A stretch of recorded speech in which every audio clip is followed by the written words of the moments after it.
we're still Yeah. next door. Okay. So then let's begin with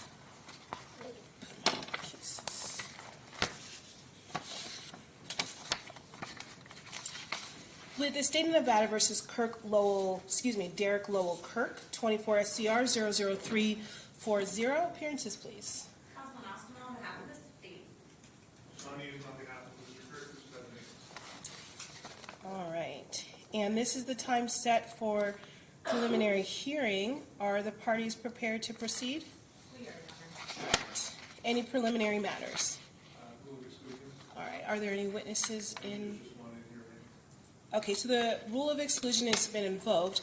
That means you must not discuss, you must only discuss your testimony of this case with the attorneys in this case and no other parties or witnesses, even if you have completed your testimony. And so this order remains in effect until this preliminary hearing has concluded. All right, you may call your first witness. Thank you, Your Honor. The state calls Trina Abell. Thank you.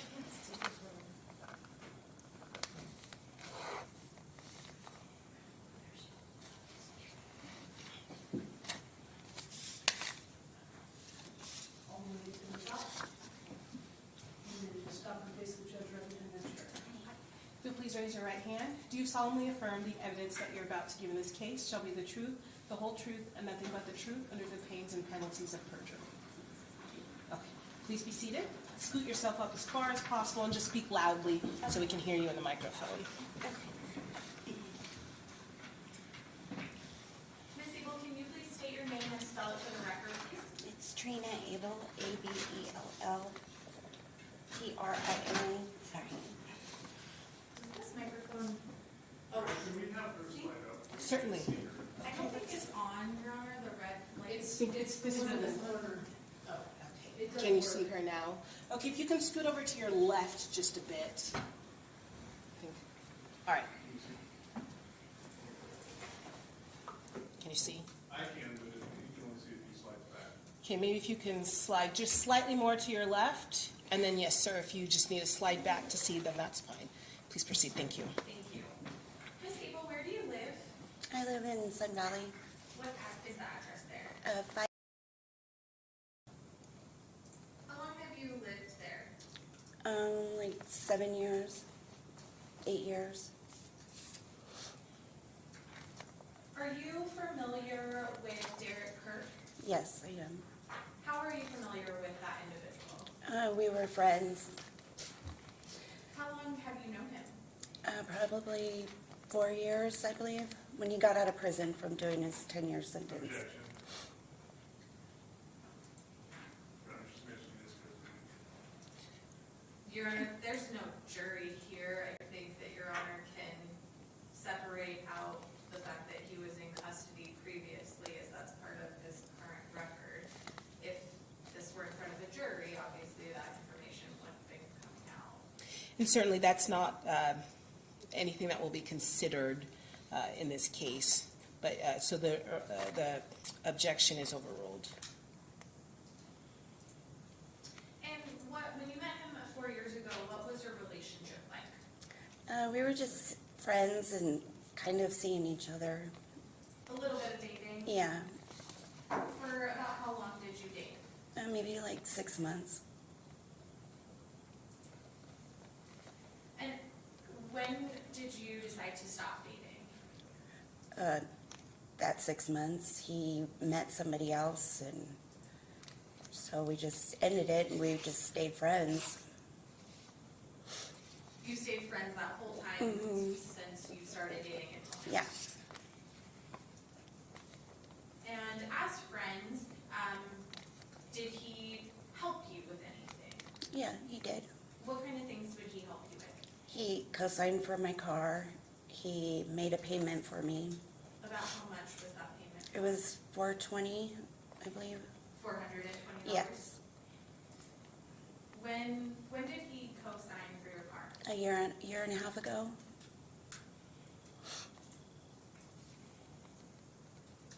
And about when did he pay for make that payment for you? It was a few months back.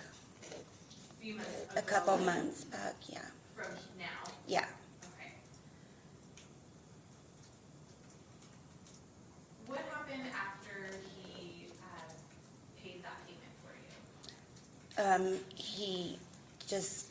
He changed. He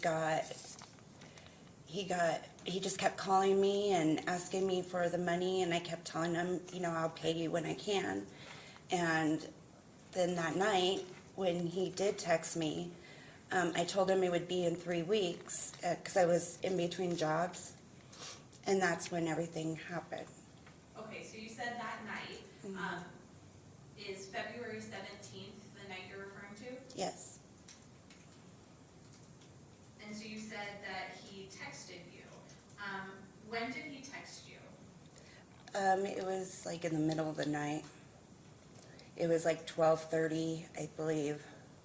12:30, and what did he say in that text message to you? He was wondering where the money was, that he needed his money. And I told him that I would pay him in 3 weeks. Okay, and was that the end of that interaction at that point? Yeah, and then he ended up at my house at About- 2:30 in the morning, So a couple hours later, he shows up at your house in the middle of trying to steal my car. trying to take your car. Yes. Okay. What did you do when you realized that was happening? I got on the phone with the police. And that was with 911? Yeah. And what did you, what was going on as you were on the phone with 911? He had something in his hand. I guess it was a camera. I didn't know what it was. And then he gets on the phone and he goes, well, then if you're going to call the police, I'm going to call immigration on your husband. Okay, and so he got on the phone at the same time? Mm-hmm. And you said he had a camera. Mm-hmm. Did he record you calling 911? Yeah.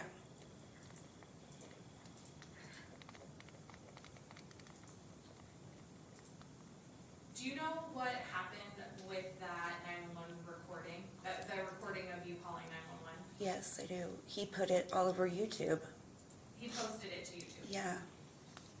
And then made flyers and posted those everywhere. Okay. Your Honor, can I have an exhibit mark? Certainly.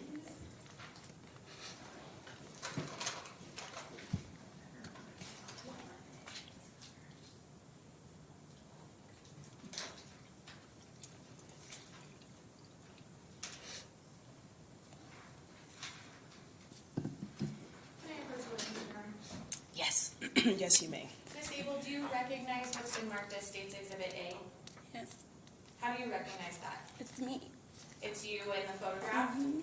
And do you recognize the rest of the document as well? Is this the flyer that you're referring to? Yes. Yeah.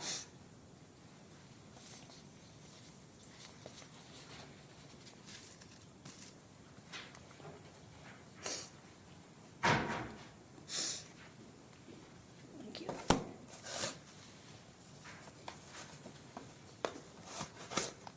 Ms. Abel, when was the first time that you saw this flyer? Well, the next morning, my husband came in and said, honey, there's flyers of you all over the place. Flyers of you all over the place? All over Sun Valley. Because my husband had to run and do something, and that's when he came in and said they were everywhere. And this was the flyer that we just looked at? Mm-hmm. What other information was on this flyer? My address. And calling me a snitch because I called the cops because of him trying to steal my car. And was there information about something, about how to view something online? Yeah. And to view the video online. Do you know on what service? YouTube. Were there flyers like this located at your residence as well? At my residence, yeah, at every gas station, at every casino, in Sparks, Reno, Sun Valley. Your Honor, I move to admit State's Exhibit 1. Okay. It'll be admitted. Thank you.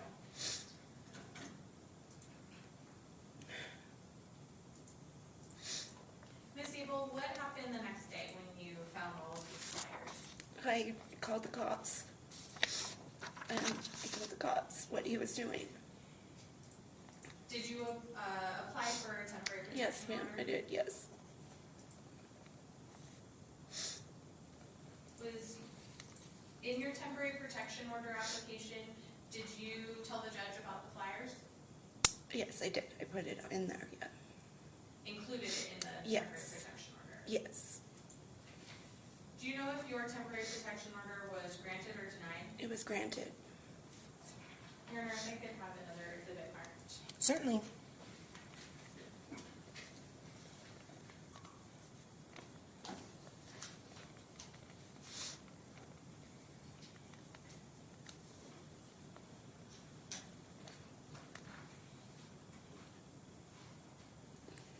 Are you aware of what specifically the temporary protection order prohibited the defendant, Derek Kirk, from doing?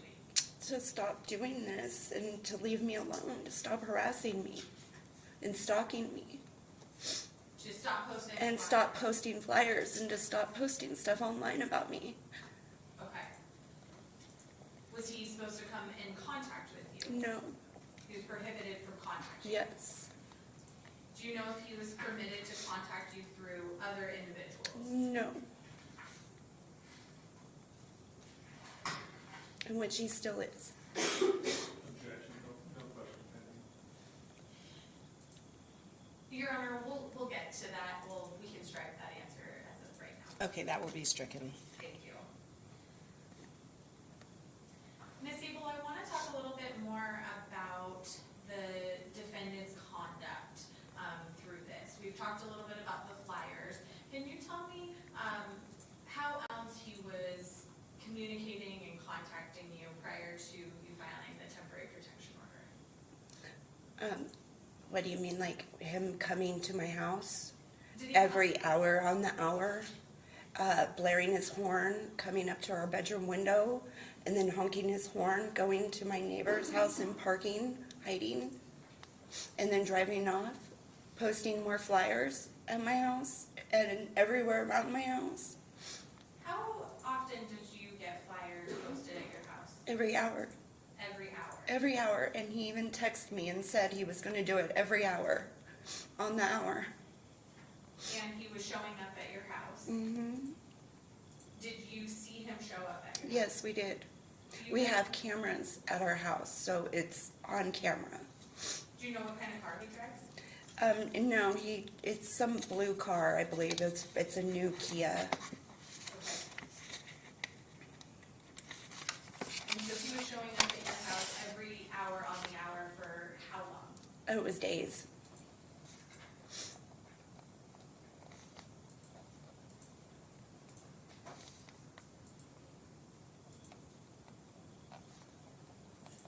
Did you ever talk to him and ask him to stop? The cops told me not to talk to him at all, so I didn't. Okay.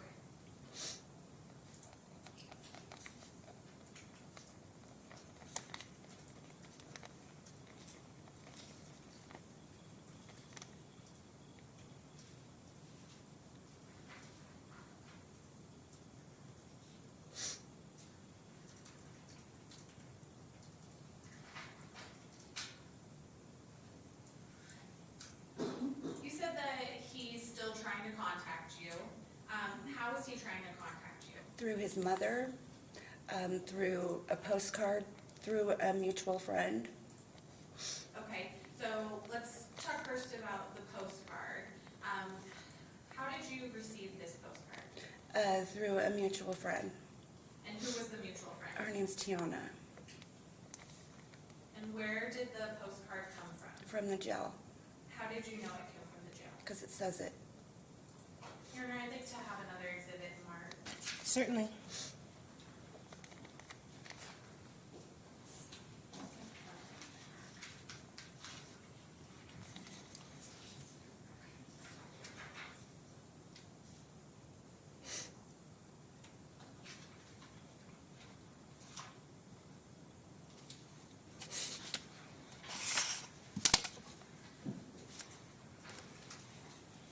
Ms. Abell, do you recognize what's been marked as State's Exhibits 3 and 4? Yes, How do you recognize those? it's the postcard. That's the postcard? Mm-hmm. And you said you received this from a mutual friend? Yes.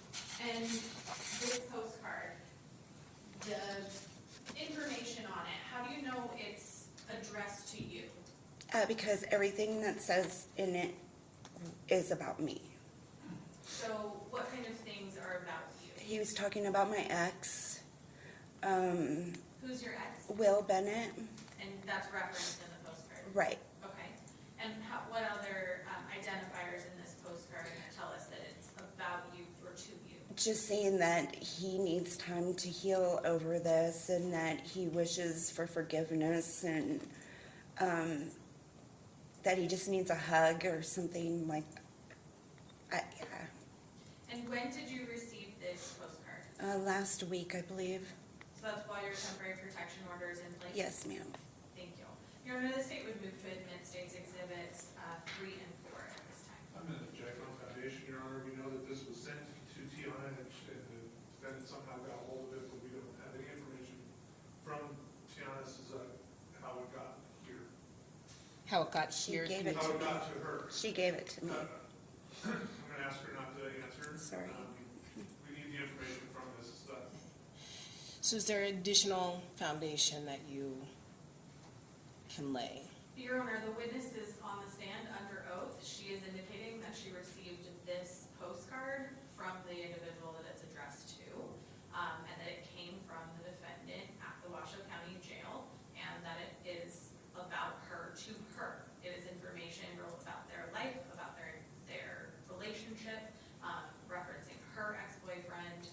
It is in context with the violations of the order, in that the defendant is communicating to her through another individual. The foundation has been properly laid for the admission of this postcard as it relates to her receiving it and believing it is from the defendant. Anything else? Your Honor, this is from the defendant and it's addressed to Tiana Sazak. But there's nothing in here that indicates to anybody except for the person testifying that this is necessarily written to her. There's one other name in this other than Mr. Kirk and Ms. Zuck, and that is Will. No last name, just Will. There's not enough here to show that this is him trying to contact her through another individual. It's just not there. The foundation isn't there for this, Your Honor.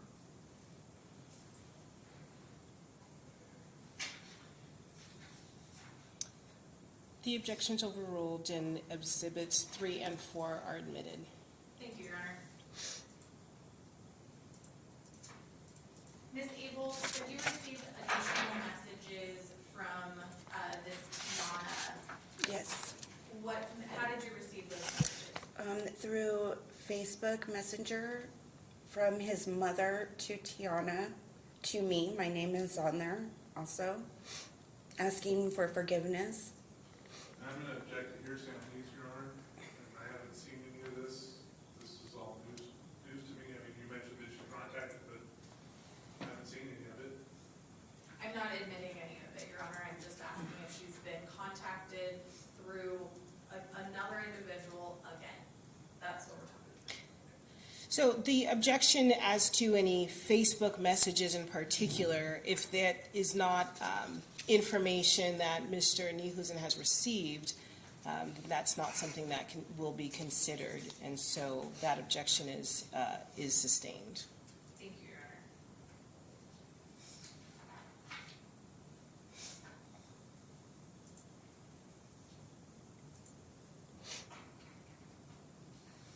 Ms. Abell, have you seen the video on YouTube? Yes, I have. Along with your address, does it provide anything else that would indicate where you live? No, just that, my address. Your address on it? Yes. As it relates to the posting of these flyers and the video on YouTube, has anything happened to you? I got beat up by 3 people How do you know that it was in relation to these flyers? because they were outside of my house and they even said my name and said what it was about. When was this? It was like a week after he got arrested.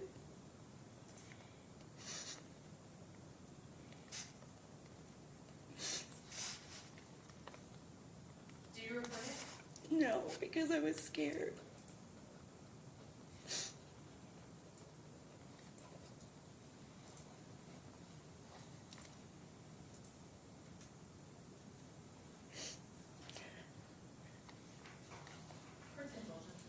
Certainly.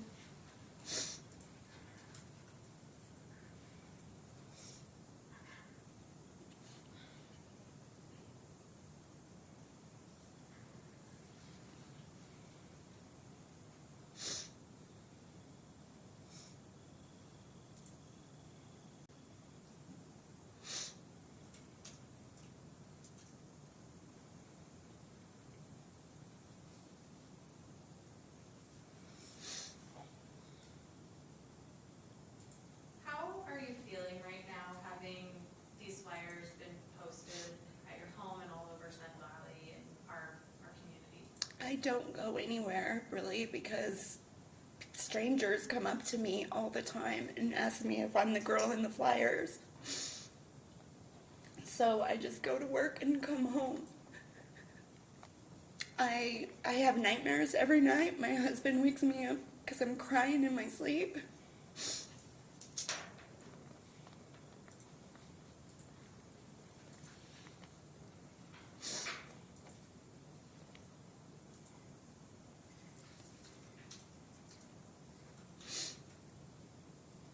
We'll pass the witness, Your Honor. Cross.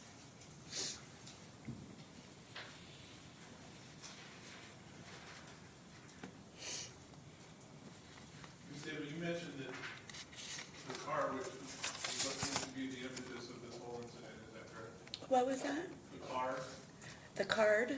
car The car? Yes. seems to be the impetus of this whole. Yeah, that's what it all started over. And then it seemed like because I got back together with my husband Okay. when he found out. I'm gonna stop you. Okay. Just please answer the questions I asked Okay. and try not to run Yes. on. I know you're nervous, I understand. Okay. So he co-signed on that car for you, Yes. which means that that car is linked to him as well? Yes. And it's actually technically part his, correct? I guess I'd make all the payments. He just made one payment, but I'm the main person on there. But it affects his credit as well, Right. for good or bad. Right. But his credit was never affected. I'm just saying, I'm just kind of laying some groundwork here. And he did pay one, He loaned me the money. when was that? It was a couple of months ago. Do you have a more precise time than that? It was 2 months ago. It was about 2 months ago. 2 months from the incident or 2 From months from today? today. So in January. Probably, yes. And then in February, you say that he texted you in the middle of the night saying he needs his money. Right. There wasn't any communication before that? Yeah, we've had communication, and like I said, I was in between jobs at that time. Was there any communication on that day about the money? No, he just all of a sudden just texted me in the middle of the night demanding his money. And then you said he had, when he was there at your house, he had something in his hand? Yeah. You were telling the police that, correct? Yes, I didn't know what it was at first because it was something big and yellow. Big and yellow. Yes. It was in fact a flashlight, wasn't it? I have no idea.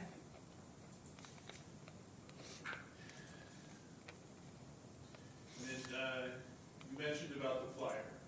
Mm-hmm. Yes. So you say that you used that flyer, you provided that flyer as part of your TPO application. And the TPO specifically states that he's not to post those flyers, is that your Yes. understanding? Yes. I only got one copy, but may I approach your honor? Yes, you may. Could you go through this? Could you just go through this and tell me where you see that it says he's not allowed to post those?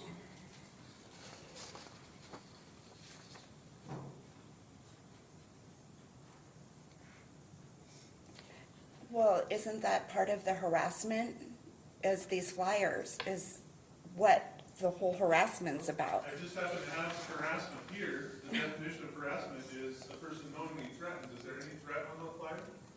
It has my address on it, my home But address. that's not a threat to you. It's saying I'm a snitch. If that's like Tell me- death for me. Tell me what threat is on there. It's calling me a snitch. I got beat up by 3 people because of that. But that's not him threatening. 3 men. Ma'am, Is that him placing a threat towards you? Yes, he made those flyers. He sure did. What does he threaten you with? With my address and Does he calling me a threaten- snitch. In that flyer, does he threaten to cause you bodily injury? Putting my address and calling me a snitch? Yes, I believe so. Does he threaten you or any other person with violence? I believe so, yes. Does he threaten to cause physical damage to you or the Yes, property I believe of so because it did happen. Does he subject the person threatened or any other person to physical confinement or restraint? Like putting them in a dog collar?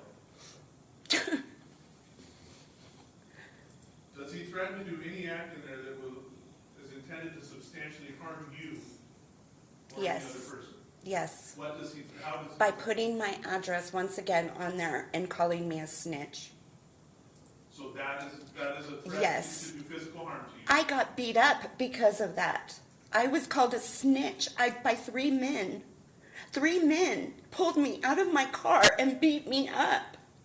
So yes. And I'm sorry that that happened to you, but I don't see how his statements on that flyer threatened you. May I have that back?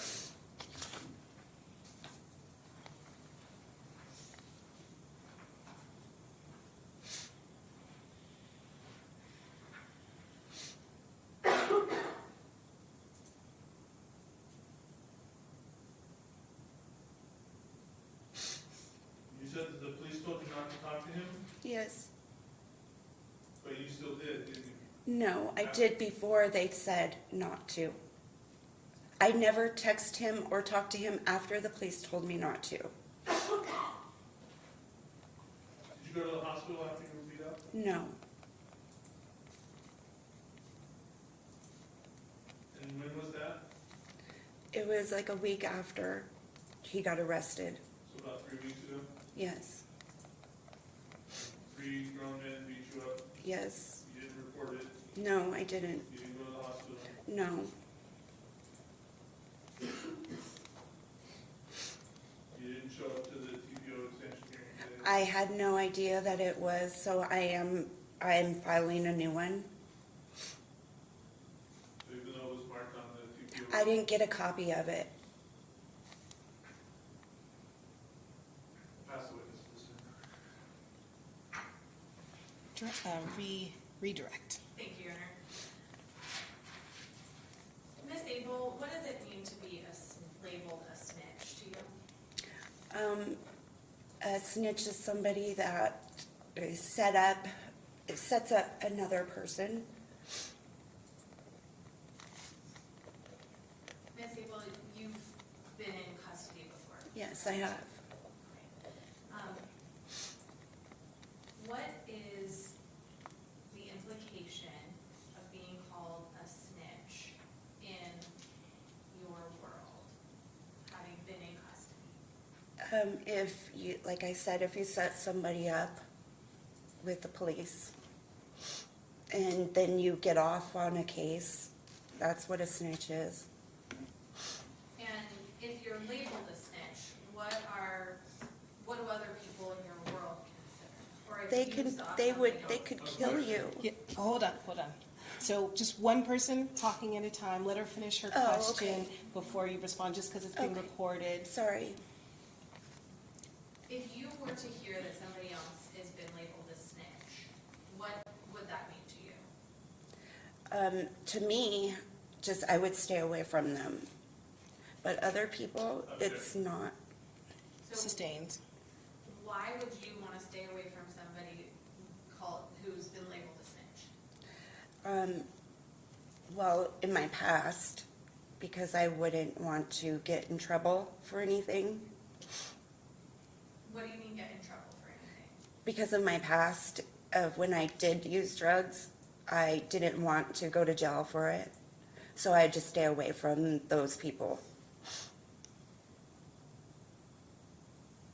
If you are labeled a snitch, are you concerned about your well-being? Yes, very much so. What happens, in your world, what happens to people who are labeled a snitch? They get beat up, possibly killed.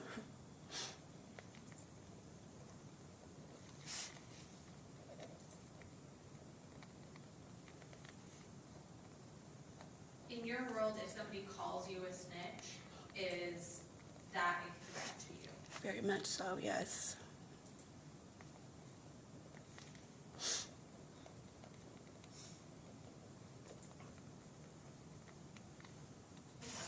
Past witness room. Recross. Certainly.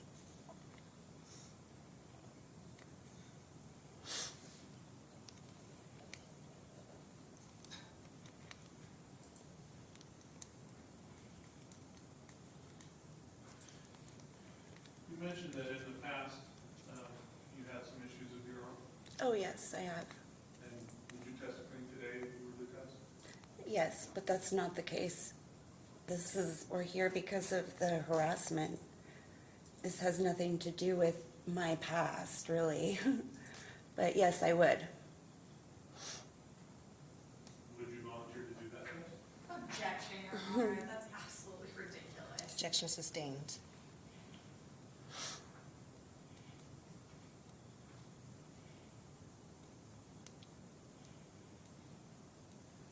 Nothing further. Nothing further, Your Honor. May this witness be excused? Yes, Your Honor. All right, so even though your testimony is completed, you're still the rule of exclusion is still in place until this hearing is concluded. Okay, thank you.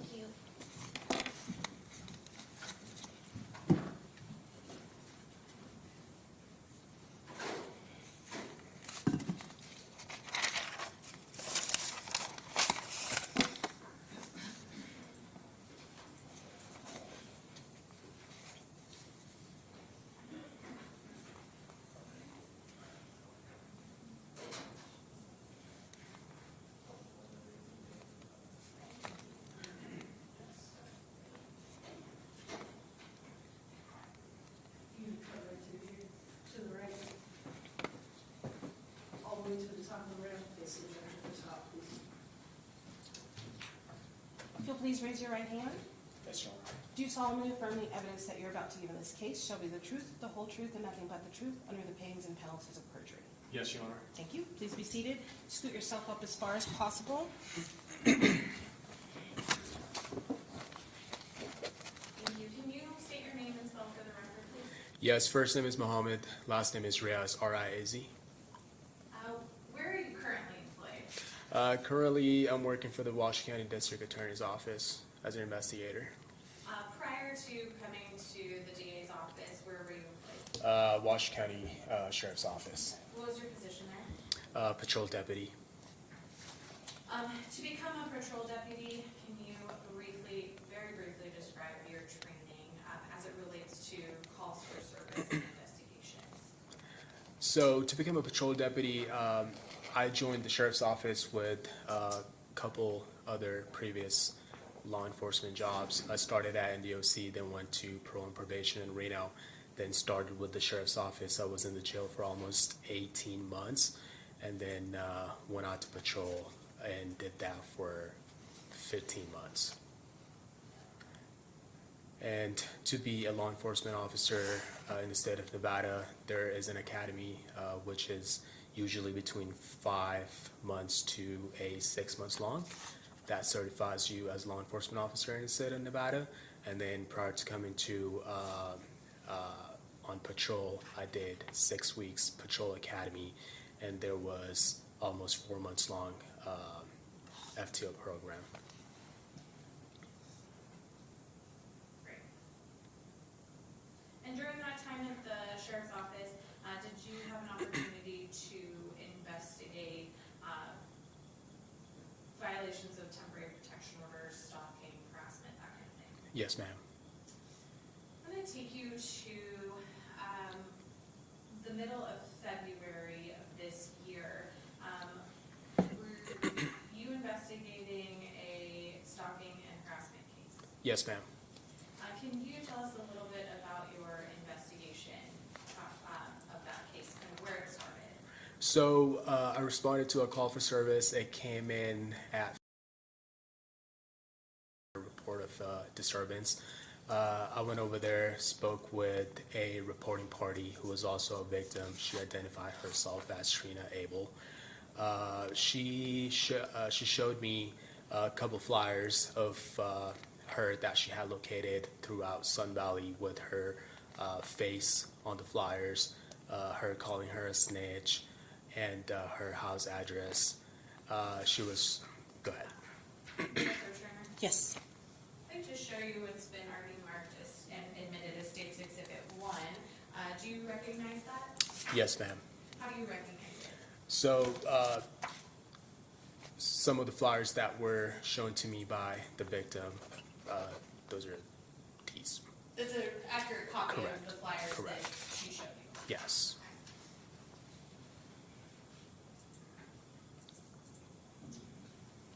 So you met with the reporting party, and this was around February 19th of Yes, this year? ma'am. Okay.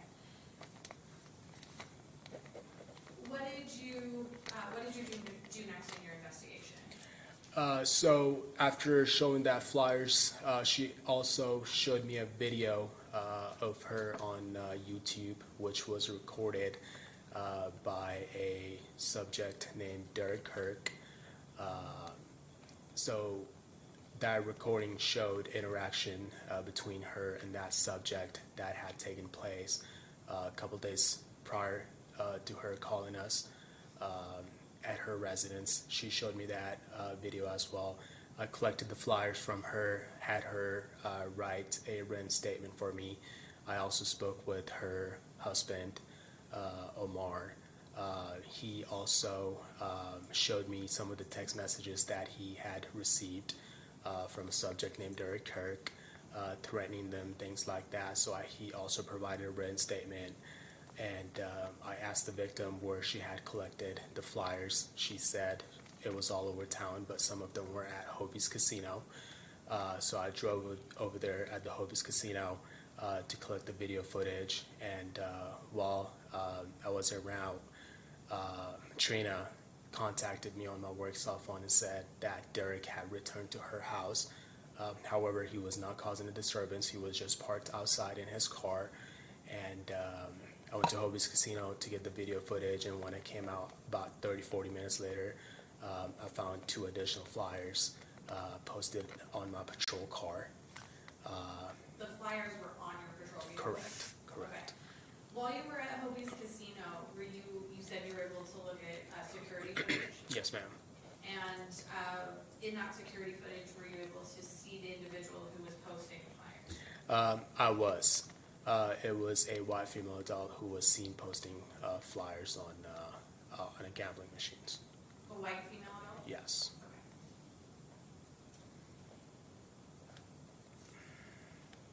Following your work at Hobie's, where you had now new flyers posted to your patrol vehicle, what did you do next?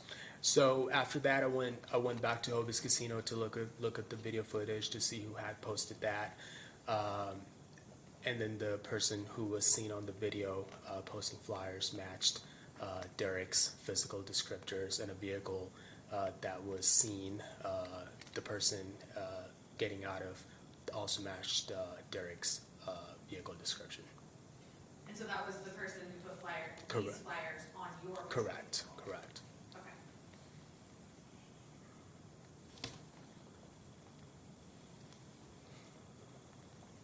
You said that Trina's husband also showed you text messages from her husband Omar. Correct. You said they were threatening. Do you remember why they were threatening her? The substance that you consider threatening? So one of the text messages stated that he is sporting a snitch, and he is going to be treated like a I'm going snitch. to object. Okay. These, Your Honor, I don't believe I've seen these text messages either that report these would be hearsay at this point. Your Honor, they're statements of the defendant, and I'm also not admitting them. It's hearsay within hearsay. It's statement of the defendant given to another individual from another individual. Have these been provided to, these statements or anything been provided to the defense? Yes, Your Honor, they're provided in evidence.com. I looked this morning, they're in there. I've gotten a ton, I haven't been able to look at it all. Would you like a recess to, I'll go through. so does your objection still stand, or? I do still think it's hearsay within hearsay. statements from one person to another person, out-of-court statement from the husband to the officer that it was from my client. And so, Just, hold on, sir. My understanding is that he may testify as to what he observed in the messages, but not a conversation with Omar or other As individuals. well as the individual who's made the statements and the text, Your Honor, because the place that you got the information of who sent the text is hearsay. So the statement that he saw on the text, he was told was from my client, from Trina's husband. It's hearsay. The fact that it came from my client is hearsay. Your Honor, it's statements of the defendant, a party opponent, which we are allowed to elicit in court. I can lay some more foundation as to how the officer believes these statements were of the defendant, but they are statements he observed with his own eyes. And so that foundation is necessary in order to, obviously, since it's something that he is observing, how he knows that foundation needs to be laid. Officer Rios, can you Yeah. walk me through your investigation as it relates to viewing text messages you believe to be from the defendant? correct. Just for the record, Your Honor, so Trina does have a phone number, but it only works when her phone is connected to the Wi-Fi. I did ask Omar why was he send these text messages instead of her. That's what I was told, and the phone number that was used to send Omar text messages, I wrote that phone number down. I tried calling that phone number, it did not go through. However, a couple days later, Derek Kirk contacted dispatcher, requested to speak with the deputy to tell his side of the story, and the phone number that Derek requested a call on was the same phone number that Omar received text messages from. Thank you.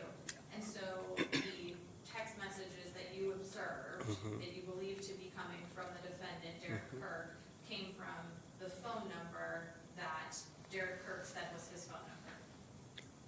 Correct, so, yes. And so based on that, Your Honor, I think the objection is, we would ask that it be overruled at this time.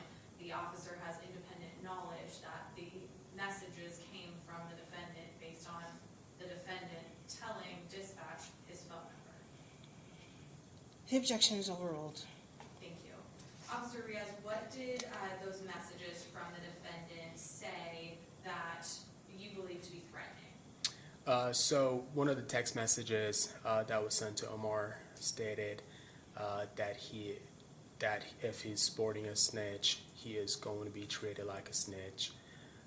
There were a couple other text messages that I do not recall. I apologize. In your line of work as a patrol deputy, do you have an opportunity to kind of hear this word snitch in your work? Yes. And in your work, if somebody is labeled a snitch, what does that mean? So that they did something that they should have not done. And is being called a snitch, does it have any, should somebody be concerned if they're called a snitch in this type of role? Correct. Why? It is definitely a safety issue. We don't know what kind of people are thinking, why that person is being called a snitch. It's definitely a safety concern for the person who's being called a snitch. A safety concern for the person being called a snitch? Correct. And if you're labeled a snitch, can you, in your line of work, have you seen individuals be hurt or beat up that they've been called snitches? Yes.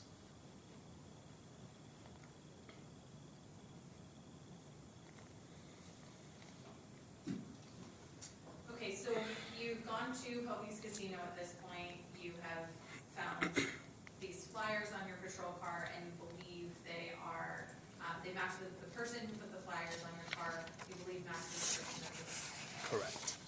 What did you do next in your investigation? Next, I requested day shift deputies to go to other businesses in Sun Valley to see if there were additional flyers posted on their businesses. And one of the deputies went to Golden Gate in Sun Valley and received a video footage of a person exiting a vehicle and posting flyers. That individual, did that also match the description? I'm going to object unless you get testimony that you viewed that video. I'll lay some more foundation, Your Honor. Did you observe that video? Yes, ma'am. The vehicle in that video, was it the same vehicle as the individual that was driving, that posted the flyers on your patrol vehicle? It appeared to be a similar vehicle. The video at Golden Gate gas station, we conducted a registration check, and the register owner returned as Derek Kirk of that vehicle.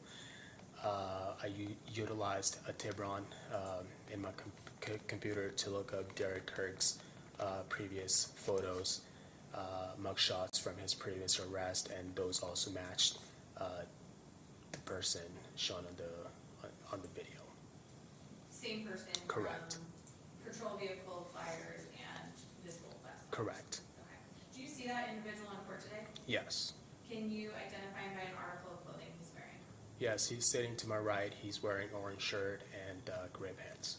The state would request that the record reflect the witnesses identified the defendant. The record will so reflect.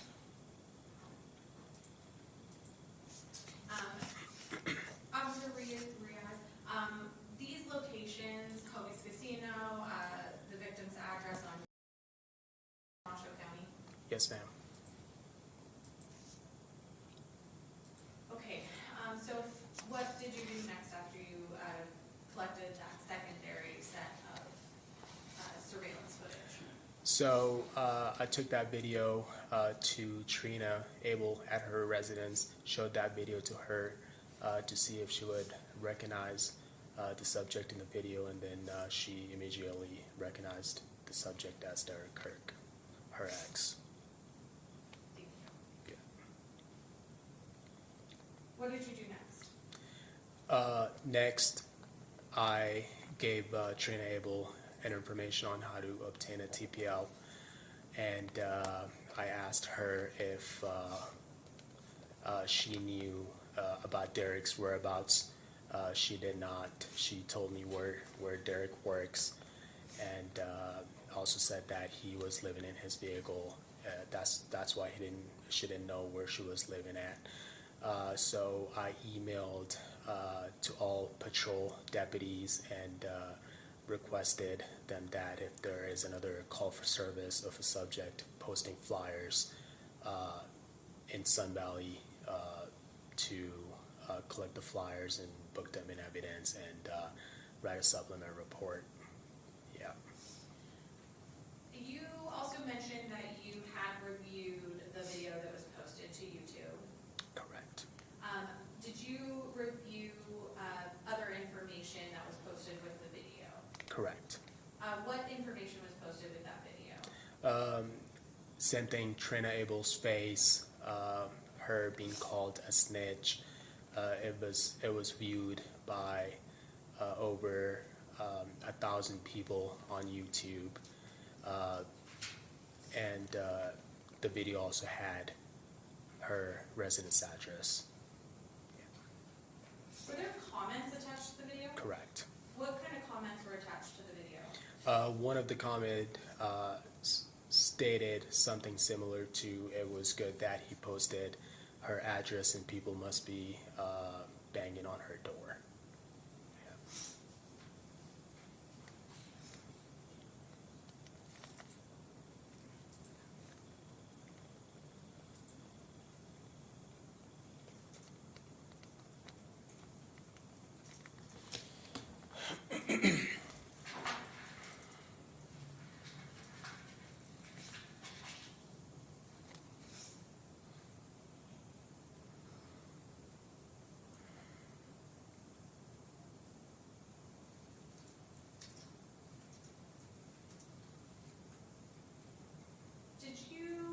go to any other locations, where you believe there to be flyers located? Correct.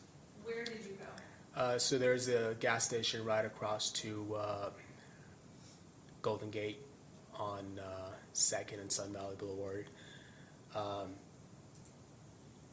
Right before going over there, I was contacted by Trina. She said that she went over there to get gas and she was approached by a unknown person at the gas station who had asked her if she was the same person as the person on the flyers all over Sun Valley. I went over there to retrieve the video footage of the person posting the flyers, but that business was closed. But I did locate additional 4 to 5 flyers posted on the gas pump. An additional how many? 4 to 5. 4 to 5? Yeah.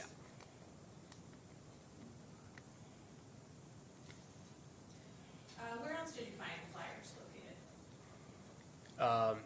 Outside of Trina's residence, her mailbox, front fence, and I believe that was it. Anywhere else in town, other locations in town? So I went to Derek's employment to serve him a TPO. I was not able to talk to Derek at the time, but through the glass window, I observed flyers sitting on the table. Approximately 150 to 200 flyers printed, sitting on the table with her face on it. When was that? That was February 25th. That was when you went to attempt to serve the TPO? Correct.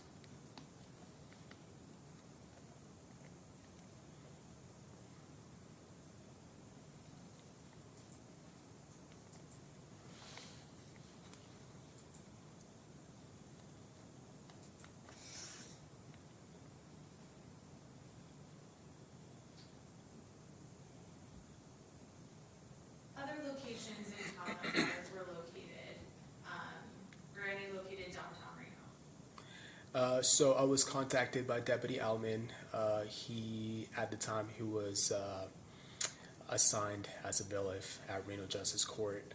So when I sent out an email to everyone out on patrol requesting to do a follow-up on this case or to go retrieve flyers, that's how Deputy Alman found out that I was dealing with this case. And he contacted me. He said he found 2 or 3 flyers posted at Reno Justice Court. 2 or 3 flyers at Justice Correct. Court? Correct.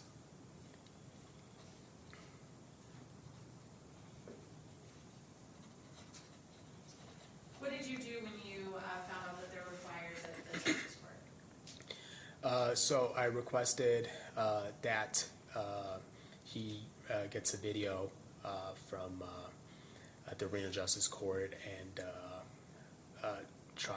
gives me an access so I can observe who posted the flyers to see if it was the same subject posting at Reno Justice Court. Were you able to observe that footage? No, You didn't observe I did not observe that. Yeah.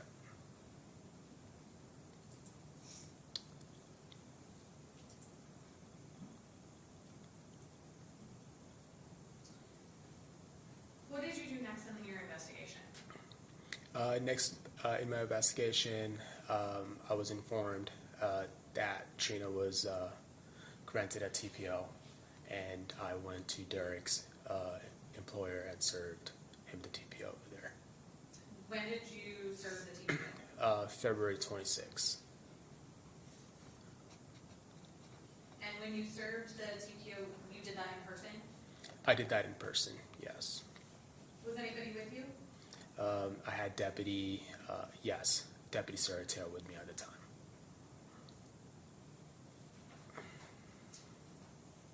Did you talk to the defendant at that time? When you served him? I attempted to explain to him the conditions of the TPO, however, he did not want me to do that. He became verbally argumentative, started cussing me out, and asked that I leave his employer. Did you leave? Yes. Was that the end of your involvement in this case? No. What did you do next? So then about 35 to 40 minutes later, I heard Deputy Williams out with Derek Kirk in Sun Valley.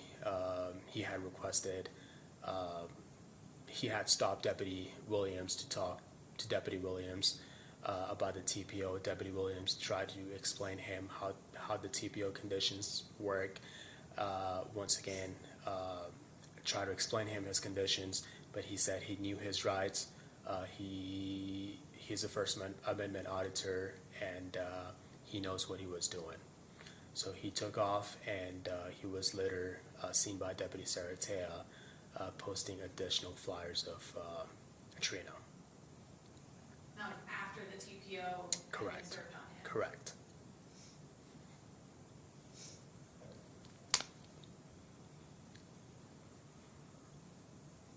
Was that then the very moment? that you- Yes, ma'am. Thank you. Your Honor will pass the witness. Cross-exam.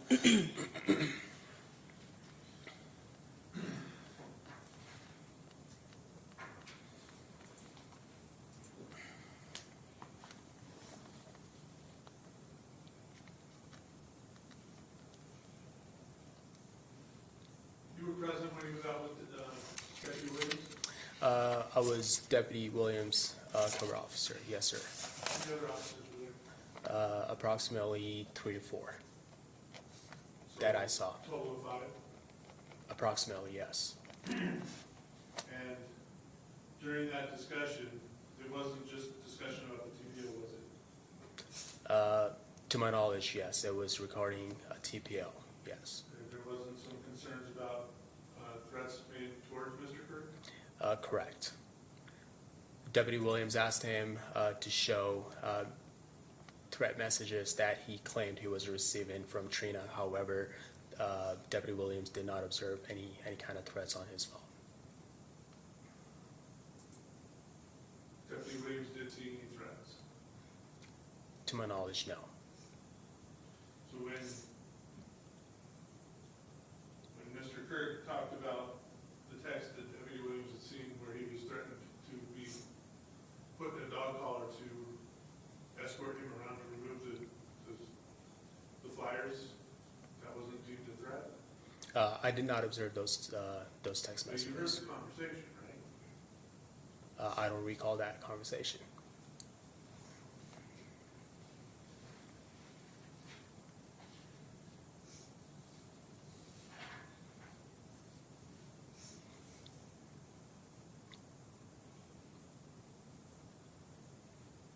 And there were in fact 2 police reports filed by Mr. Kirk regarding this information, correct? Not that I know of.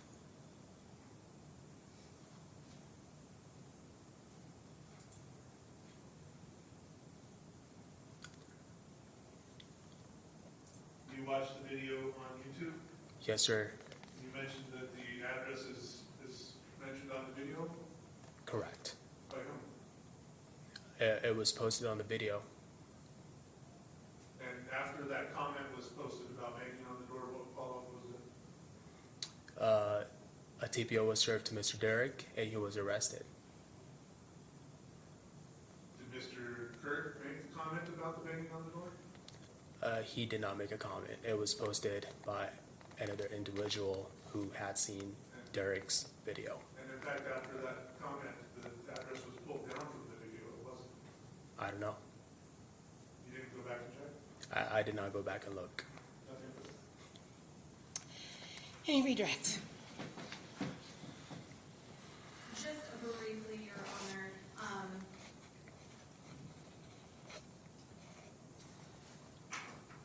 think I forgot to do this, so, Deputy, you said you served the TPO on Mr. Kirk. Yes, ma'am.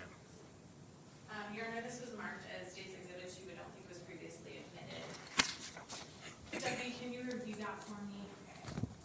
Do you recognize it?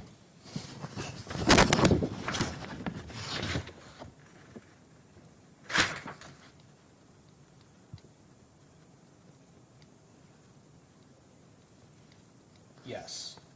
How do you recognize it? this was the same order that was served to Mr. Derrick. Thank you. Your Honor, we move to admit State's Exhibit 2 at this time. No objection. Exhibit 2 will be admitted.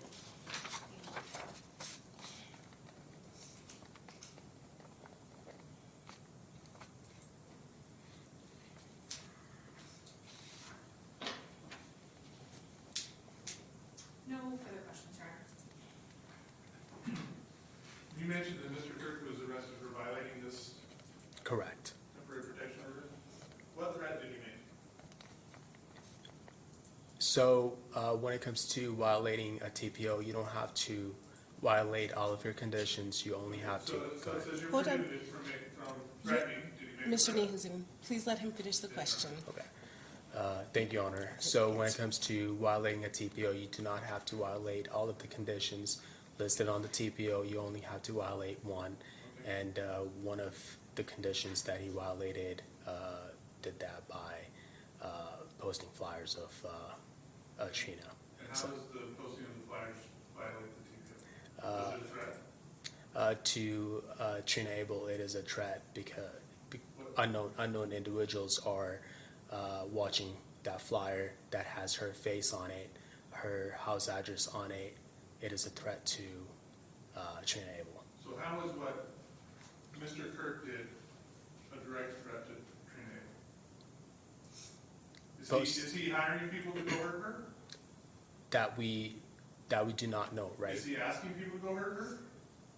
That's what his flyer shows, calling her a snitch. What on that flyer shows that he's asking people to go hurt her? Calling her a snitch. So you watched the video, Correct. you read all the comments. Correct. The comments talk about what? The comments talk about her filing police reports, false police reports, correct? I did not read that comment. So you just selected the ones that didn't look good for Mr. Kirk? I read the ones, those were listed at the time when I watched the video. I don't know what else has been posted since then. So, just to be clear, my client didn't go within 100 yards of the residence, correct? That was not 100 yard. So he didn't go within the 100 yards, Okay. correct? Correct. He didn't make any overt threats. He didn't say, I'm gonna come get you. Okay. He didn't have anybody else tell anybody else to go get her, right? Or did he? Well, posting flyers of her with her house address and face on it, we do not know how many other people are gonna watch or see that flyer and what else they're gonna do. So, I agree that it wasn't a smart move to put the address Okay. on there. I agree that it wasn't a smart move to put the word snitch on there. Okay. Is that a direct threat from Mr. Kirk towards Miss Abell? That's what Miss Trina Abell believes, yes. What do you believe? Did you view that as a direct threat from Mr. Kirk to Miss Abell? If someone calls me a snitch, that would be a threat to me. He didn't threaten any physical injury or didn't cause any physical injury to her, correct? Not to my knowledge, no. And he didn't threaten to cause bodily injury to her in the future or to any other person? No. And he didn't threaten to cause physical damage to the property of her or another person? No. And he didn't subject that person to physical confinement or restraint? Not that enough, no. And he didn't do any act that was intended to substantially harm that person, substantially harm her or any other person in respect to their physical or mental health? That was posting a flyer, yes. So that was intended to substantially harm her? Mentally, Nothing further. Proceed, Your Honor. Defense asked you, if someone called you a snitch, would you consider that physical threat? Why would you consider that physical threat? Because I have worked at NDOC before this, in corrections or in the jail. Anybody who's labeled a snitch, they have always gotten hurt by other people. Based on my knowledge, most people do not like when most people don't like snitches. Yeah, And so based on your experience in Correct. jail, Yeah. somebody being called a snitch is likely to get hurt. correct. Thank you. We'll pass the witness. Briefly. You're familiar with the law here in Nevada? Yes, sir. So you're familiar that words alone don't justify violence, correct? Okay, So I can't call you a name and then you punch me and you claim self-defense, correct? correct. So, but that's exactly what you're trying to do here, right? To say that calling somebody a name, albeit a rough name, is him threatening harm to her and putting her in a position that she can defend herself.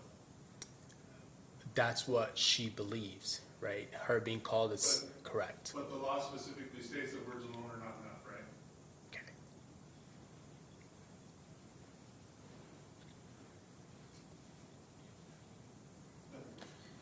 May this witness be excused, or did you have anything else?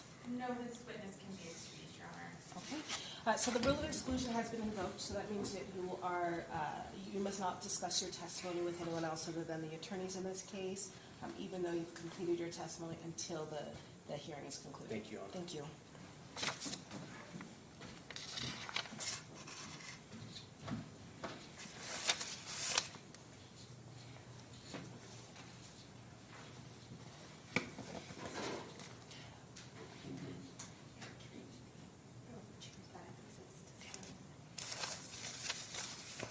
You let me know if you need a break or something.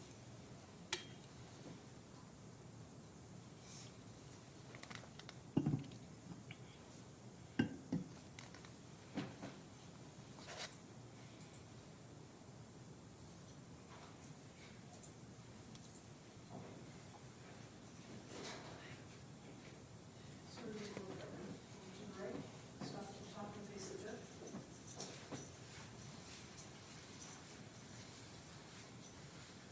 Good morning, or good afternoon. If you please raise your right hand, do you solemnly affirm the evidence that you're about to give in this case shall be the truth, the whole truth, and nothing but the truth under the pains and penalties of perjury? Yes. Thank you. Please come around and be seated, and just scoot yourself up as far as possible.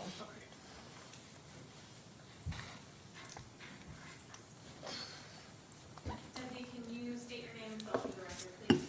Yes, it's Paige Lawton, Paige Lewton. Were you formerly a deputy? Yes, Brown. Thank you. What's your position currently? I am assigned to patrol for the Washoe County Sheriff's Office as a deputy. How long have you done that? Patrol, it's been a little over 2 years. Can you briefly, very briefly describe your training to become a patrol deputy? Yes, prior to becoming a deputy in general, we go to the NNLEA. After you graduate to patrol from the jail, you go to a patrol refresher academy. And then once you graduate from that, you go onto your patrol FTO program.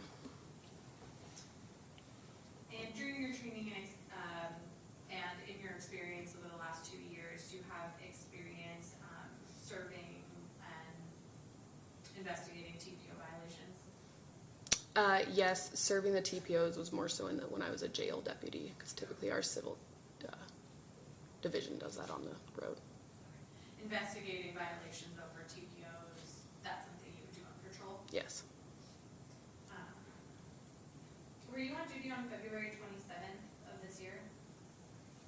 Yes. February 26th into the 27th, I think, right? Are you on graveyard? Yes, I am. Yes, the 26th into the 27th. Yes. On that day, you said you were graveyard. Did you have a specific area that you were assigned on patrol, like beat? I'm currently assigned to 2B, which is around Lemon Valley and Golden Valley, but we do still go everywhere. Did something happen on that night that brings you into court? Yes. Can you briefly describe what that was? We assisted our partners in serving a TPO. and probably about an hour, maybe a little less, we were contacted by the person that was served, and then I observed a TPO violation happen right after that. What did you observe you said TPO violation happened, what did you observe? I observed the suspect leave his interaction with the deputies at the CVS on Sun Valley, drive over to one of the light poles, I believe it was on Sun Valley and 5th, post a paper on the light pole, and then make his way over to where I was sitting in the strip mall and post another paper on the light pole. And what kind of car was it? Blue sedan. Do you know who the driver of that vehicle was? Yes, that's Derek Kirk.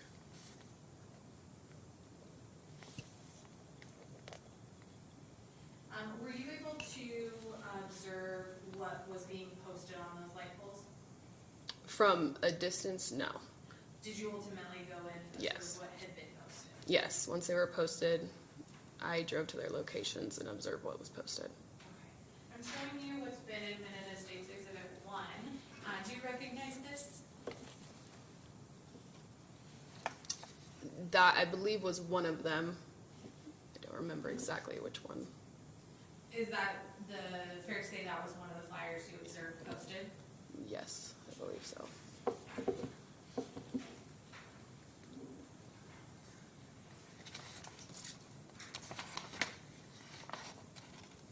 What did you do after you observed the driver of that vehicle post the flyer? Once I saw the two postings, I went over, confirmed it was the victim in the TPO, took pictures of it, and then collected them for evidence to be booked into Washoe. Did you do anything else? I retrieved another poster from Deputy Saratea, who was on the traffic stop, and then took all three posters and booked them into Washoe. Where did you retrieve that flyer from? Or do you know where Deputy Sarah had that flyer? I believe he saw the car, it was on 5th, and I don't remember the cross. So then I drove to his location and retrieved it from him while he was in the process of making his arrest. Was that the end of your involvement in the case? After booking them, yes. Thank you. We'll pass that, Mr. Turner. Cross-exam? And you mentioned that this picture, the poster, was the one they pulled off the posts? That was either one that was pulled off the light pole or the one that Deputy Saratea handed me. I don't So work. it's possible that that one was not one of the ones posted. Posted? Possible. Do you know what the ones that were posted said? I believe one of the ones, I couldn't tell you verbatim, but I know it was a long paragraph on it. Did it say snitch on it anywhere? I couldn't tell you. Did it have any links to video? I'm sorry, what was that? Did it have any links to YouTube or anything on it? I know at least one of them did. I couldn't tell you which one. Or you can't tell if it was the one that was posted or the one that the deputy handed you? If I reflected on my report, I'd be able to tell you exactly where one was posted. So would you be able to tell which one was posted? I could tell you which one was posted, I believe, in the strip mall parking lot. My approach? Yes. Go ahead and just read through this, just refresh your recollection, and then let me know what you said.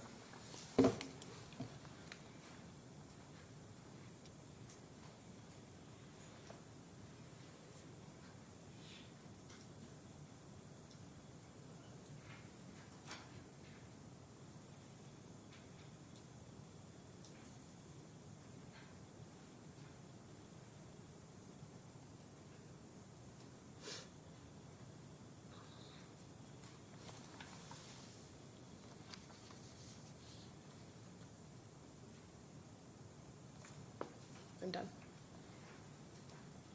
Yes, yes, yes. You had a chance to refresh your recollection. Yes. And is your recollection in fact refreshed? I know, it's a dumb question, but it's one of those that we have to watch. Yes, like I said, there was a lot on one paragraph, but, Understood. Anywhere in that did it mention snitch? gosh. Am I allowed to look at it Go again? back. Wasn't completely fresh, may I approach your honor? Yes. Sorry. You're okay. It's a long paragraph, you're right.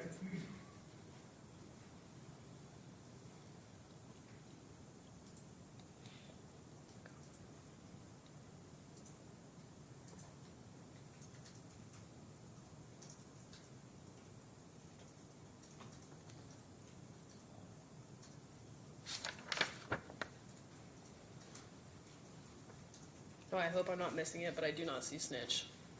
Sorry, You're good. worked last night. I understand. I'm sorry, you have to be here today. Is there anything in there that threatens Trina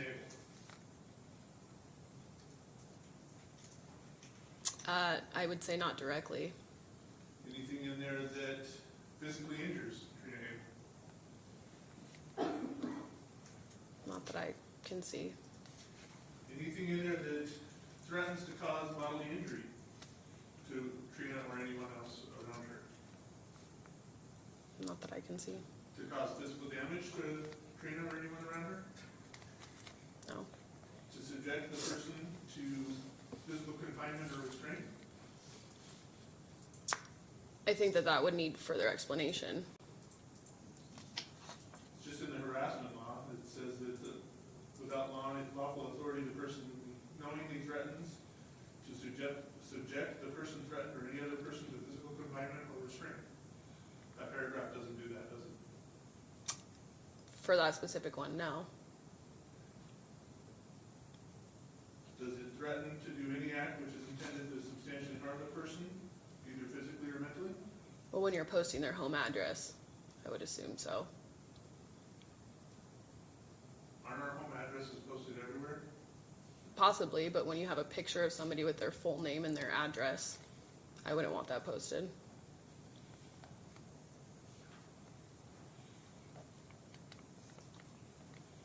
I'm sorry, I'm gonna approach one more time. Yes. Is her name on that?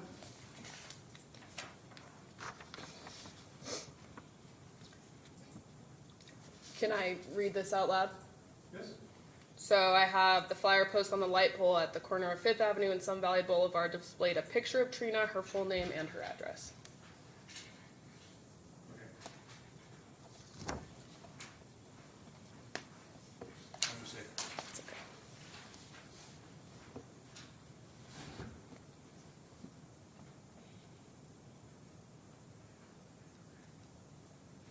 I have nothing further at this time, Your Honor. Can I redirect? Yes, Your Honor.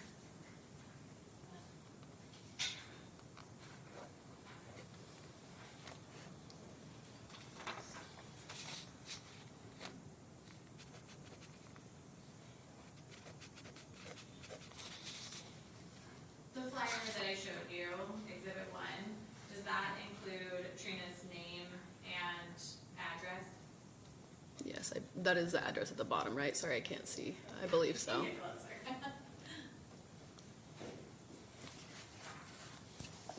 Yes, full name, address, and picture. Thank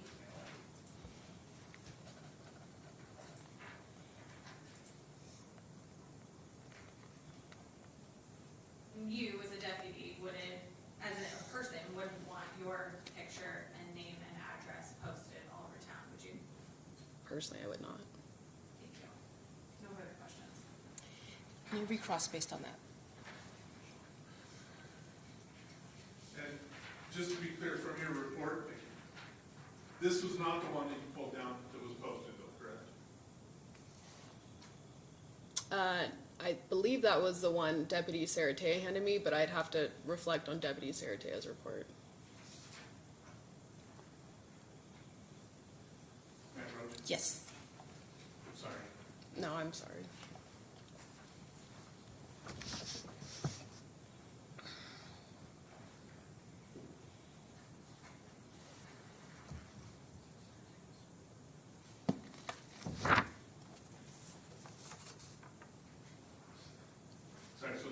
This is the one that the prosecution judge is the one that Deputy Sheriff gave you, Yes. correct? Yes. And the one that you pulled down that was posted was the one with the long paragraph, correct? Yes, as well as the other one. I believe it said, if I remember correctly, something about shootout with the cops. Correct.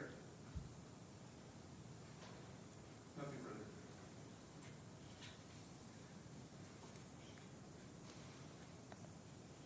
Anything else, Ms. Hostemel?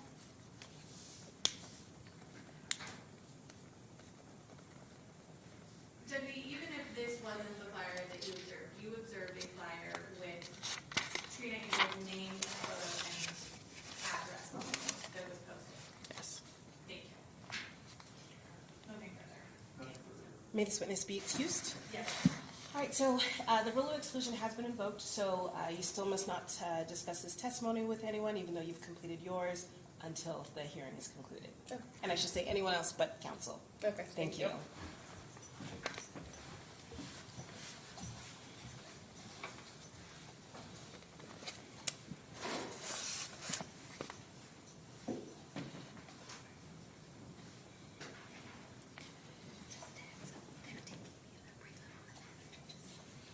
Oh, with one of the other judges. Okay. Okay, okay. Great, thank you. Another technical enhancements on the top, in the case of judge. Good afternoon. Could you please raise your right hand? Do you solemnly affirm the evidence that you're about to give in this case shall be the truth, the whole truth, and nothing but the truth under the pains and penalties of perjury? I do. Thank you. Please be seated. Scoot yourself up as far as possible.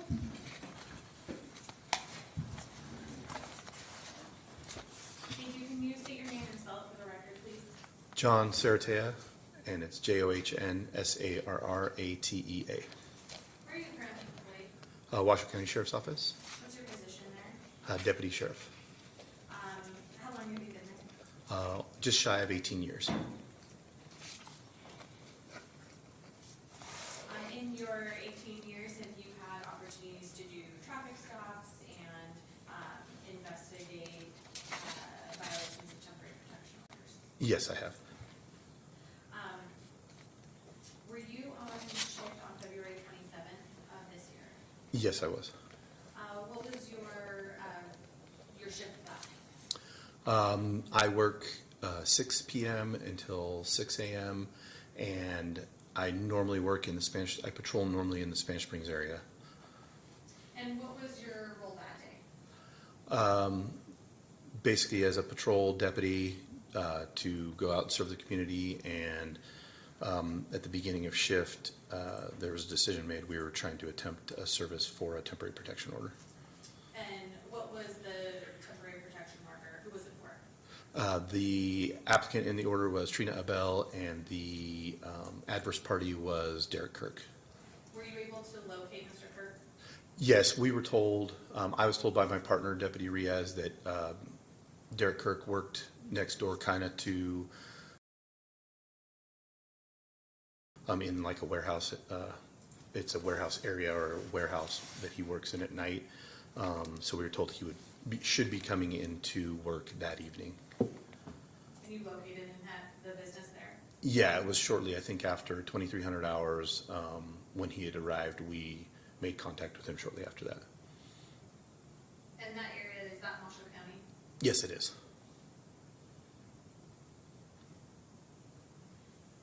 And when you made contact with him, were you able to serve the TPO on him?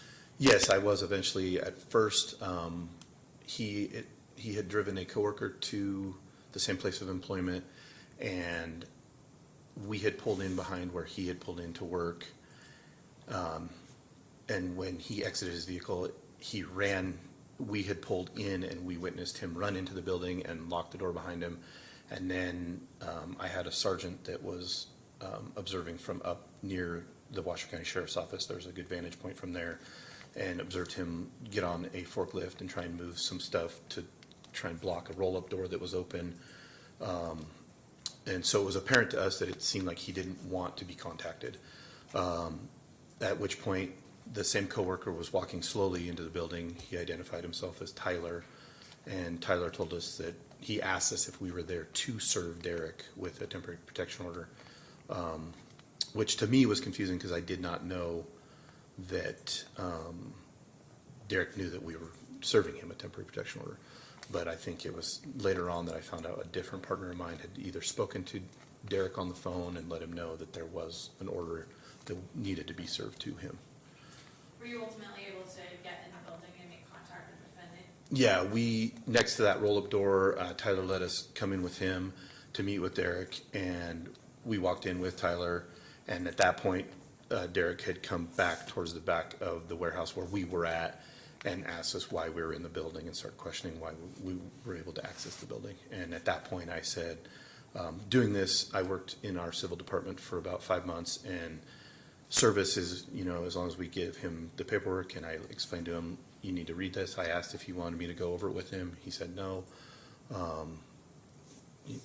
He made some other comments to my partner and I, and then I said, just consider yourself, this is service. You're being served. Please read over this. If you don't follow the stipulations of this temporary protection order, you could go to jail. Okay. And you left the warehouse for the rest of the evening? Yeah, we left right after that. We walked out the same door we came in and continued our night on patrol. Okay. And what happened, did something happen next that brings you into court?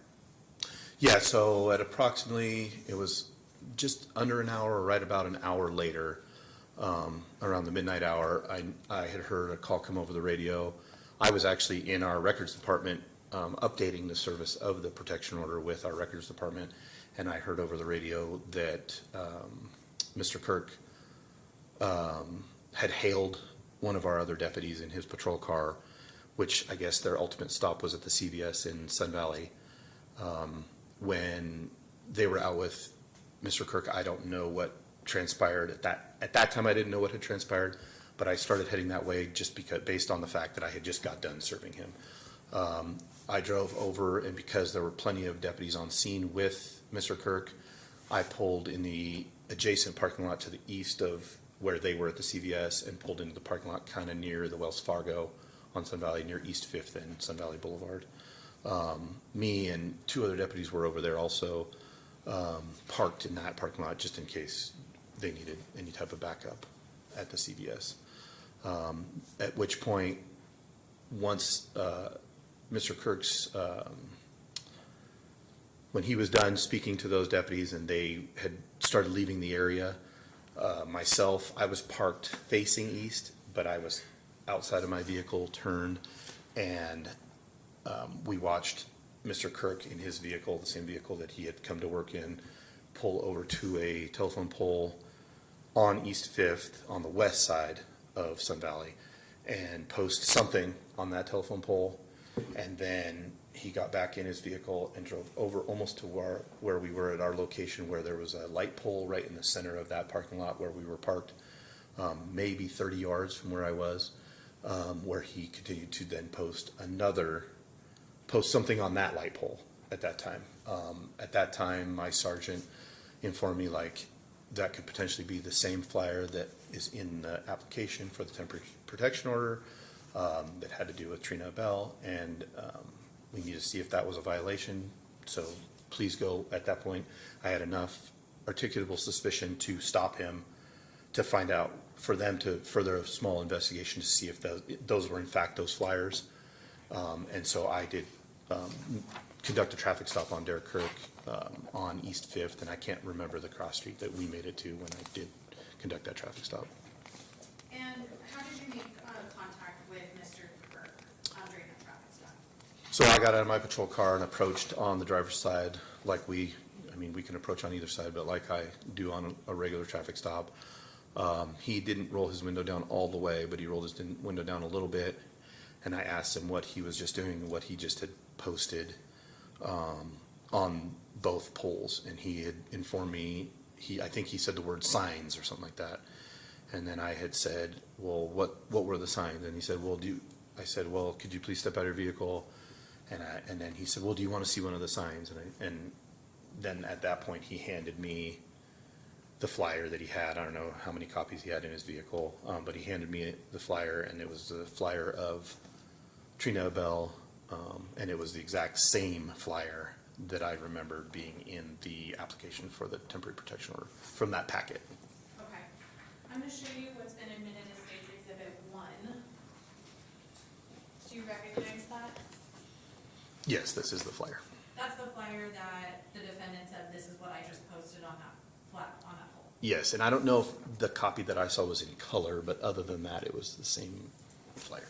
Okay, so it had her photograph, her address, and her name on it. Yes. Okay.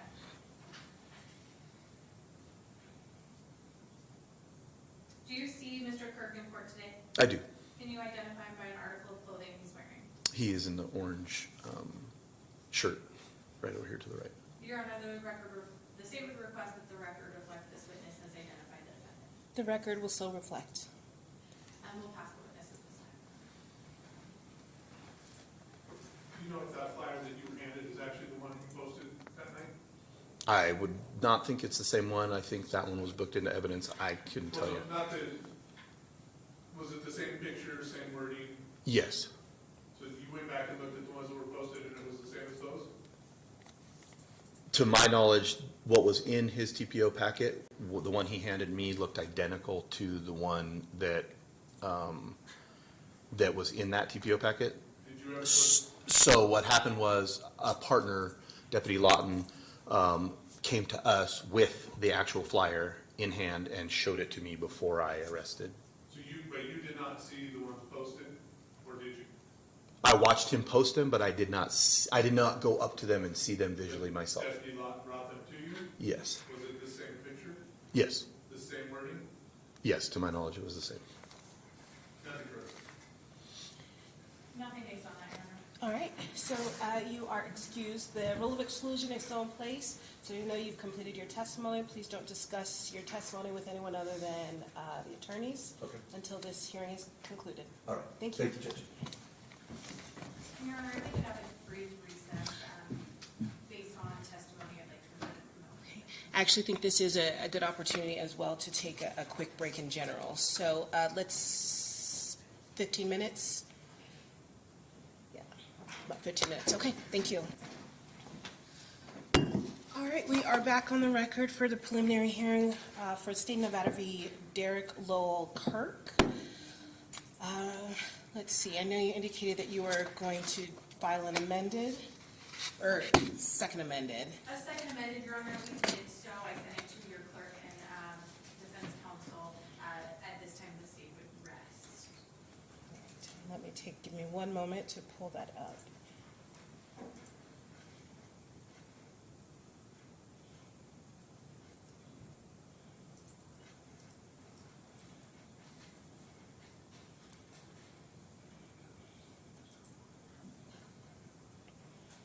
Sorry, Judge, I haven't had a chance to file it. Okay, I was wondering, I was like, it's not refreshing. Thank you. Yeah, it's,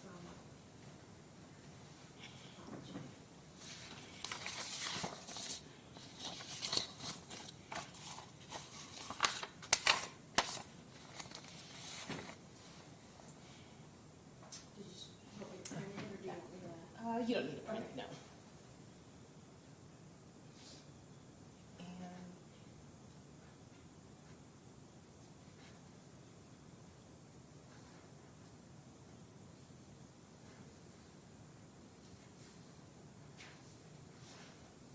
oh, I'm sorry. Actually, yes, you know, Go ahead and it'll print be it. easier. Thank you. Now, this is amended, second amended. Do we need to write that in? Did I not write second amended? It just says amended. Sorry, that was me. I can read. Okay. We can write it on. Yeah. The title is second. The title of the email. Yeah, the title of the email, I did it there. I know, I read it somewhere. I know I did. I thought I put it there.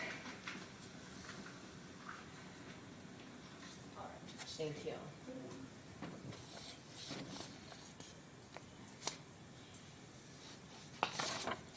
Okay, and as I'm reviewing this, what are the amendments? There's an amendment on the date, Your Honor, on the first count from the 19th to the 16th.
So I have handwritten in second amended on this, on my copy. Any objection to filing this in?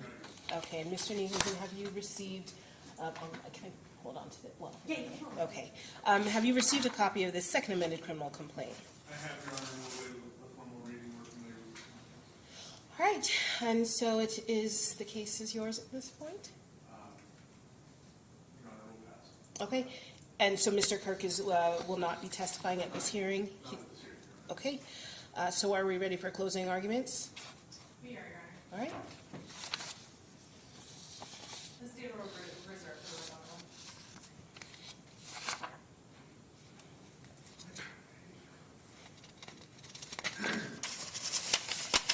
Your Honor, in this case, we're facing those two charges, one of which is stalking using the internet or network site, the other being violation of the temporary protection order, which coincidentally was not extended today.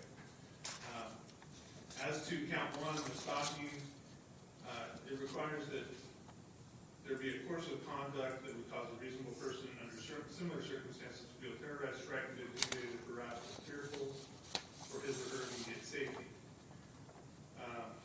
It goes on to say that it must actually cause that. Further, in subsection 4, Your Honor, it talks about committing that using internet or network site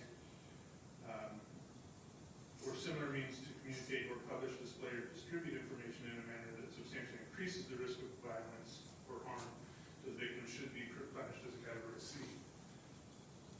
In this case, Your Honor, we have a video that was posted to YouTube discussing what Mr. Kirk describes as false police reports.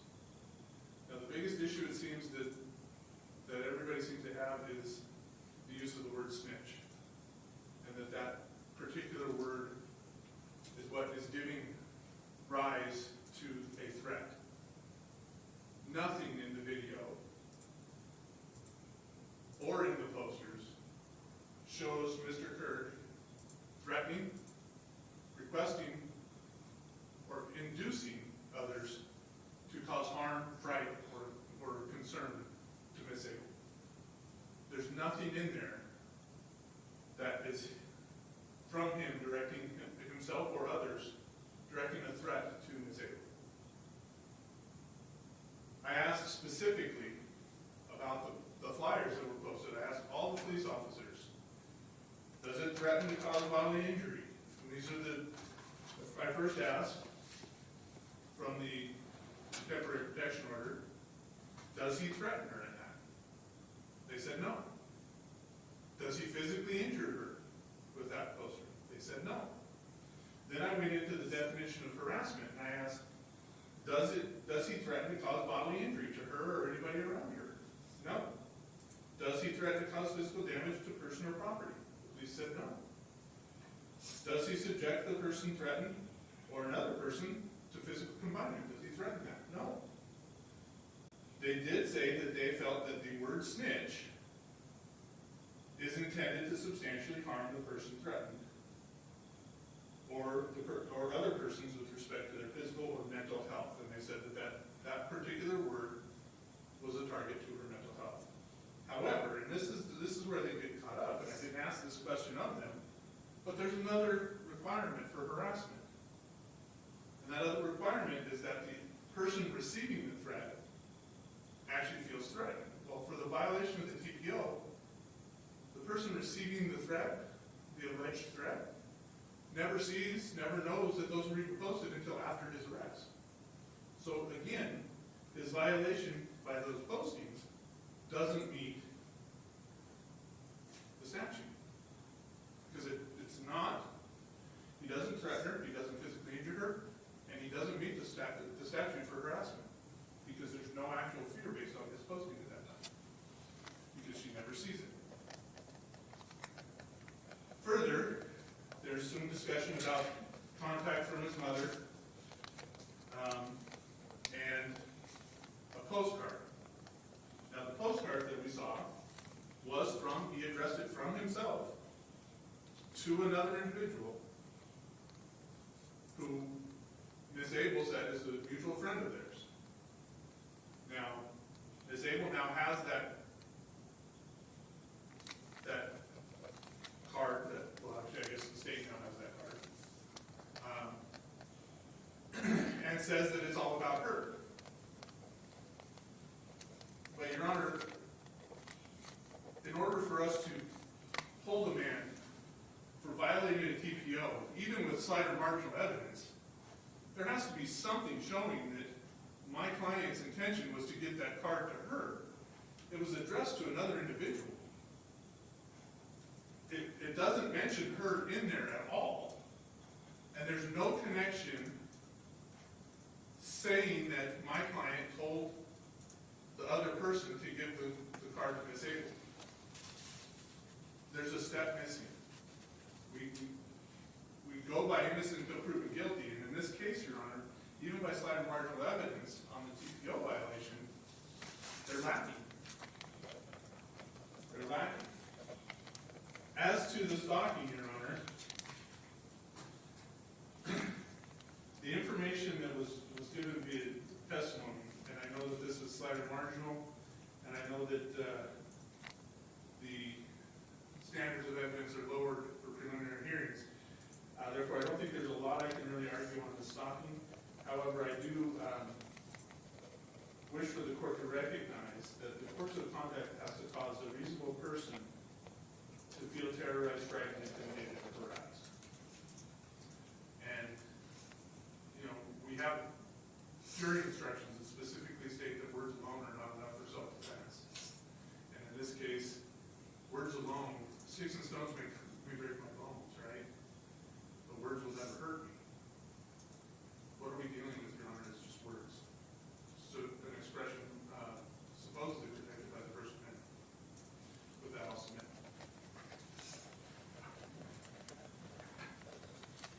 Thank you, Your Honor. As to count one, the stalking and harassment charge, we have properly presented a course of conduct articulating this stalking and harassment that the defendant completed over the period of time from February 16th through February 27th, which included posting hundreds of flyers every day, all day, over and over again at Ms. Trina's residence. Flyers which included her photograph, her name, her address, and to go look at this link on YouTube, which again articulated Ms. Abell's name, address, her photograph, and calling her a snitch. These flyers were not only at her own residence, all over her residence, as she told us, but they were posted to gas stations, at Hobie's Casino, at multiple businesses in the area, as well as the Reno Justice Court. We heard that course of conduct of indicating and showing these flyers to the public at large. Additionally, we heard evidence relating to the terminology snitch. We want to say sticks and stones may break my bones, but snitches get stitches. That's what they say. That's what it is. You call somebody a snitch, Deputy Riaz told us, they're most likely going to get hurt. They're going to get in trouble. Somebody is going to attack them for being a snitch. It is a threat in this community, in this world. It's absolutely a threat. Putting that information on the internet, saying, hey, this person, identifying them, saying this is where they live, this is what they look like, this is their home address, and hey, they're a snitch, that is telling everybody, hey, go hurt this person. That is a threat. A reasonable person would absolutely be considering that a threat, and Ms. Abell considered that a threat. She's terrified. She doesn't go out anymore. She told us that she goes only to work. She doesn't go out anywhere else. She's scared. They had to put cameras up around their entire residence because the defendant was showing up over and over and over again. She testified that he was showing up to her house, would stand outside, would watch her, would come up to her bedroom window, listening for her and her husband. That is actions that a reasonable person would absolutely say is stalking and harassment behavior. We've shown that these flyers included this link to the YouTube video, which W.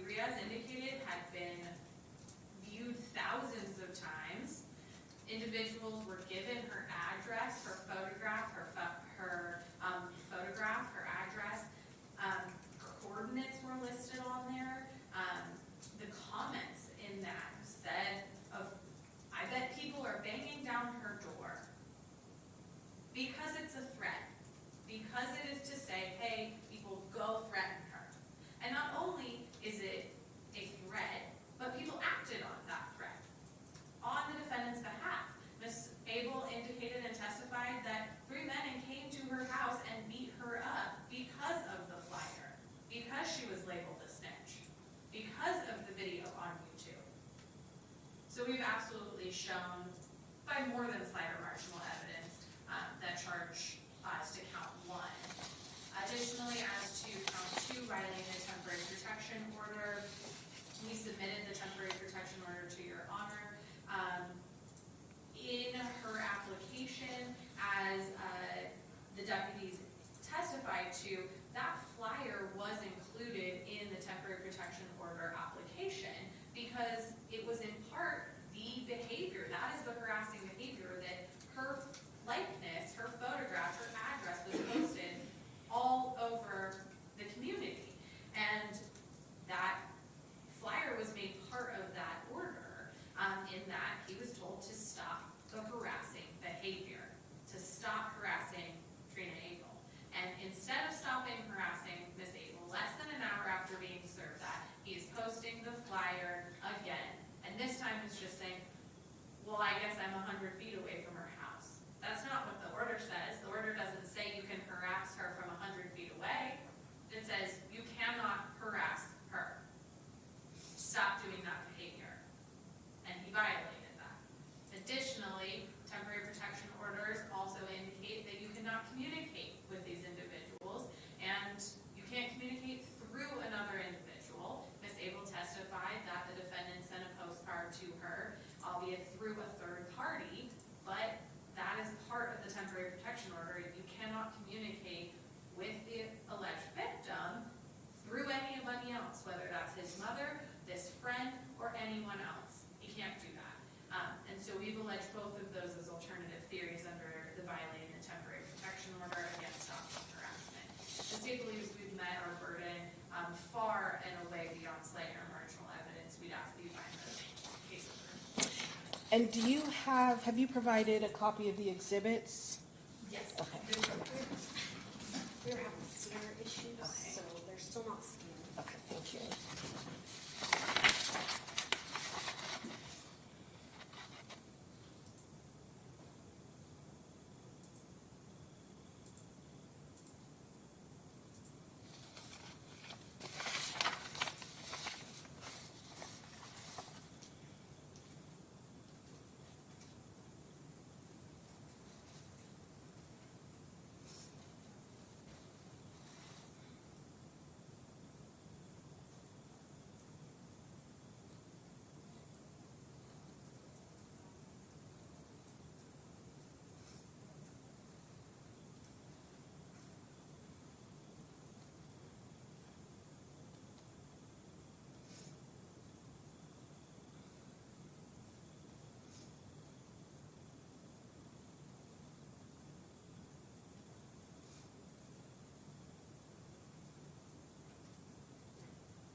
It appears from the complaint, from the second amended criminal complaint on file herein and from the testimony adduced at this preliminary examination that the crimes of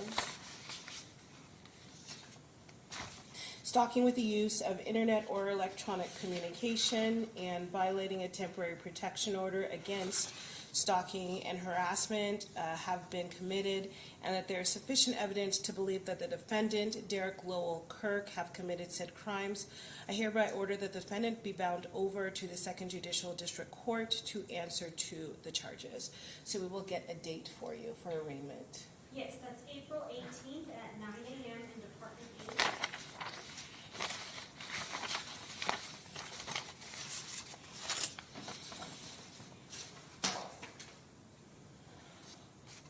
Thank you, everyone. What department did you say? Department 8.